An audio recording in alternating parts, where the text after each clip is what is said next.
m'appelle Abibatou et à travers cette courte vidéo, j'ai présenté 2 points qui me paraissent essentiels à l'éradication de la discrimination. Le premier, c'est l'éducation qu'on donne quand on parle de discrimination. Je me rappelle quand j'étais à l'école, on nous disait ne dis pas certains mots, ne fais pas certains gestes. Oui, mais la discrimination c'est beaucoup plus que ça en fait. C'est beaucoup plus que le commentaire raciste, c'est beaucoup plus que le commentaire misogyne, c'est beaucoup plus que le commentaire haineux envers en fait une croyance et tout.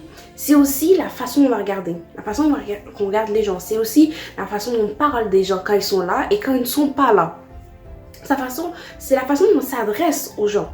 Et donc, c'est important de préciser, d'apporter cette nuance essentielle aussi dans la discussion de discrimination. Le deuxième point, c'est on ne tolère pas quelqu'un. On ne tolère pas l'identité de quelqu'un. Par exemple, on va nous dire, je tolère le goût de cette salade. Là, peut-être que la salade, elle est acide et voilà, ça ne nous plaît pas. Mais dans cette pensée de tolérer, c'est qu'on se dit, ok, je peux la changer. C'est quelque chose que si je veux pas, je peux prendre quelque chose d'autre. La prochaine fois, je peux changer et je passe à autre chose. Et quand on dit je tolère toutes les croyances, mais non, c'est en fait en soi une forme de discrimination en fait. Parce qu'on est en train de dire, inconsciemment peut-être, qu'on va peut-être la changer. On va peut-être apporter notre petite touche personnelle en fait à cette salade qui nous plaît pas. Et non, c'est pas ce qu'on fait avec des gens. On ne tolère pas quelqu'un, on l'accepte, on la respecte. Oui, ça arrive en fait qu'on ne soit pas d'accord avec des croyances, qu'on ne soit pas d'accord avec certains mouvements, certaines pensées. Mais une partie de l'ouverture, c'est de dire je suis pas d'accord, mais je la respecte. C'est tout. Voilà.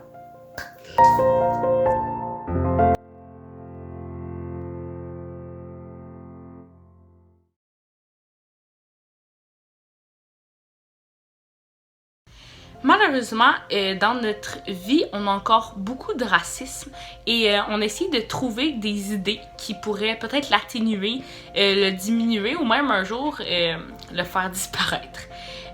Moi, je pense personnellement que continuer à en parler, continuer à sensibiliser les gens, continuer à dire, à dénoncer quand une situation arrive, quand quelqu'un dit quelque chose de déplacé ou peu importe, je crois que c'est important de continuer à en parler, même si ça peut paraître quelque chose de minime, de petit, sans importance. Je pense que ça en a, continuer à en parler, aller dans les écoles peut-être, ou juste le fait que tu puisses en parler alentour de toi, que si toi t'as vécu quelque chose, tu te dises qu'est-ce qui s'est passé, même si ça peut paraître assez difficile. Je pense que c'est important, je pense que ça a un impact. Puis je pense aussi que ça fait réfléchir les autres et qu'après, ça leur a un impact sur leurs actions. Fait que je pense vraiment que continuer à en parler, continuer à sensibiliser, juste, ouais, en parler puis exprimer ce qu'on peut ressentir aussi par rapport à ça. Je pense que les gens, ils vont plus comprendre et ça va impacter leurs actions. Selon moi, une manière d'aider à arrêter le racisme, c'est à un très jeune âge expliquer que peu importe ton âge, d'où tu viens, un accent, couleur de peau, ton sexe, que au fond, on est tous des humains. C'est pas parce que tu es noir ou tu es né à quelque part que tu ne seras moins capable de faire quelque chose que quelqu'un d'autre. On est tous capables de la même chose, on est tous égaux.